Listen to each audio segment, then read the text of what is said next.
Cars.com Auto Review.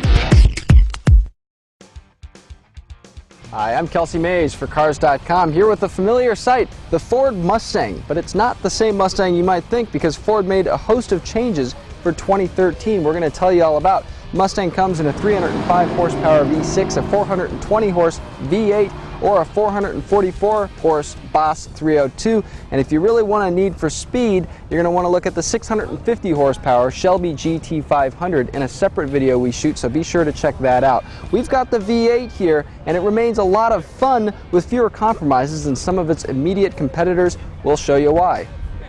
Look close, and changes up front include a grille that's been moved slightly forward here off the hood. Check out the headlights. Standard xenon headlights now with daytime running lights that are actually light pipe LEDs here. I don't know, the whole thing looks a little more reptilian than last year's standard halogen headlights, which sort of had a classic Mustang theme. Not really the case anymore. If you need to tell the 12 apart from the 13, look no further than the rear, where the 13s now have LED light pipes around the recessed tail lights. Look a little weird when they're off, much better when they're on.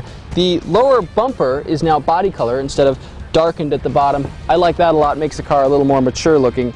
Changes inside include a new 4.2-inch LCD screen between the gauges. It can come with Ford's optional racing apps, which include things like an accelerometer and even an air-to-fuel mixture gauge.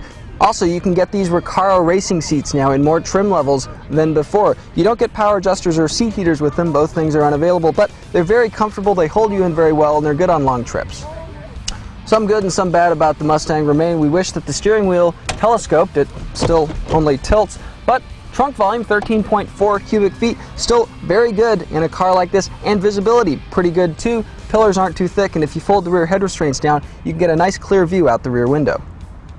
The Mustang still has a live, non-independent rear axle. It doesn't have an independent rear suspension like the Chevy Camaro, the Dodge Challenger, and Asian sports car competitors do. And you get a sense of that on the highway sometimes. Straight line stability does suffer a little bit. You get over expansion joints, and there's a little bit of skittishness from the wheels sometimes.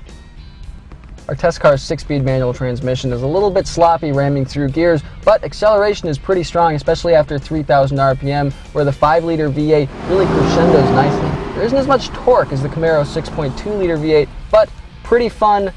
Even in the V6 Mustang, you can roast the tires all the way through first gear. A lot of acceleration from a V6 muscle car, which you didn't get 5 or 10 years ago. Ride quality in our test car is firm but livable, and handling is what you'd expect for a rear-wheel drive muscle car. The nose starts to break free in corners, but it's not hard to work the tail out with your right foot. Body roll is pretty well contained, and our test car has powerful Brembo 14-inch front disc brakes. Unfortunately though, there is a lot of suspension dive on heavy braking. Still, the Mustang has the lowest starting price of its rivals. A V6 car starts around $23,000 including destination, so if straight line bang for your buck is the biggest priority, the V6 Mustang is hard to beat. The V8, meanwhile, starts around $31,000. That's competitive with the Camaro SS or the Challenger RT. Arguably, the Mustang has the best mix of performance and handling of the three. Now, all indications are that the follow-up to this Mustang, the next generation, will not have this sort of retro styling. And so if you really like the way the Ford Mustang has looked for nearly the past decade, I gotta say, this is the best version yet.